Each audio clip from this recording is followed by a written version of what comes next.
ഹൈക്കോടതി government pleader നിയമനത്തിൽ KSUവിന് പിന്നാലെ മുഖ്യമന്ത്രിയെ തുറന്ന് എതിർത്ത് ലോയേഴ്സ് കോൺഗ്രസും നിയമനങ്ങളിൽ ഇനി കോൺഗ്രസ് ആരാണെന്ന് മാത്രമേ മുഖ്യമന്ത്രി ചോദിക്കാനുള്ളൂ എന്ന് ILC സംസ്ഥാന അധ്യക്ഷൻ PK അബ്ദുൾ റഹ്മാൻ പറഞ്ഞു. GPI നിയമിച്ച ജിയോണ ജെയിംസിനെ തനിക്കറിയില്ല. അവർ ലോ കോളേജിൽ സജീവ SFI പ്രവർത്തകയായിരുന്നുവെന്നും അബ്ദുൾ റഹ്മാൻ ആരോപിച്ചു. അതേസമയം മുഖ്യമന്ത്രിയെ അനുകൂലിച്ച് മുൻ സംസ്ഥാന അധ്യക്ഷൻ VS ചന്ദ്രശേഖരൻ രംഗത്ത് വന്നു.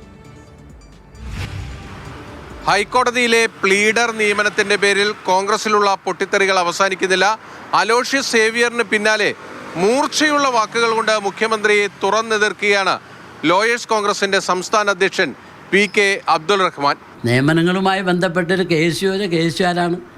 ലോയേഴ്സ് കോൺഗ്രസ് ലിസ്റ്റിൽ ഒപ്പിടലാണോ ജോലി എന്ന് ചോദിച്ചാൽ കോൺഗ്രസ് ആരാണെന്നുള്ള ചോദ്യം കൂടി എനിക്ക് അവശേഷിക്കുന്നുള്ളൂ. ആ ചോദ്യം എപ്പോഴാണ് വന്നതെന്ന് മാത്രമേ എനിക്ക് പ്രതീക്ഷിക്കുന്നുള്ളൂ. പ്ലീഡറായിട്ടുള്ള ജിയോണ ജെയിംസിന്റെ നിയമനമാണ് KSUവിന്റെ പരാതിക്കും ലോയേഴ്സ് കോൺഗ്രസിന്റെ പരാതിക്കും അടിസ്ഥാനം. ഈ കാൻഡിഡേറ്റിന് എന്താണ് കൂടുതൽ അതിന് പ്രയോറിറ്റി കൊടുക്കാനുള്ള കാരണം എന്നുള്ളത് ആര് ചോദിച്ചാലും അത് സംശയാസ്പദമാണ് എന്നുള്ള സംശയമില്ല. ആ സമയത്ത് സജീവ SFIക്കാരിയായിരുന്നു. അവരെങ്ങനെയാണ് ഒരുപാട് നാളത്തെ പ്രാക്ടീസൊക്കെ ഉണ്ടെങ്കിൽ പിൽക്കാലത്ത് രാഷ്ട്രീയമായ മാറ്റങ്ങളുടെ പശ്ചാത്തലത്തിൽ ഒരു പക്ഷേ ചില മാറ്റങ്ങൾ വിധേയമാകാം. അതുകൊണ്ട് കാലമൊന്നും അവരെ സംബന്ധിച്ചോടെ ആയില്ല.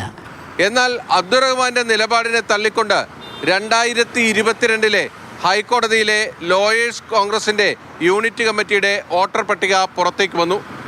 അതിൽ 137ാമത്തെ പേരുകാരിയാണ് ജിയോണ ജെയിംസ്. എന്നാൽ അബ്ദുൾ റഹ്മാൻ അല്ല, താനാണ് പ്രസിഡന്റ് എന്ന വാദവുമായി മുൻ പ്രസിഡന്റ് VS ചന്ദ്രശേഖരൻ രംഗത്ത് വന്നു.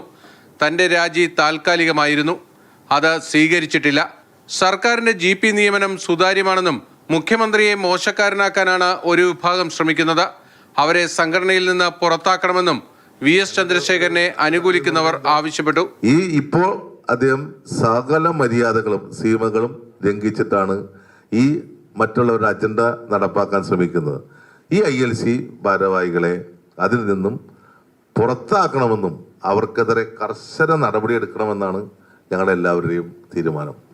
അതേസമയം ലോയേഴ്സ് കോൺഗ്രസിന്റെ പരാതി ജിയോണയിൽ മാത്രം ഒതുങ്ങി നിൽക്കുന്നതല്ല.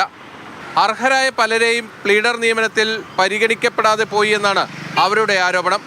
ഇതിൽ AICCക്കും KPCCക്കും പരാതി നൽകി പരിഹാരത്തിനായി കാത്തുനിൽക്കുകയാണ് സംഘടനാ നേതൃത്വം.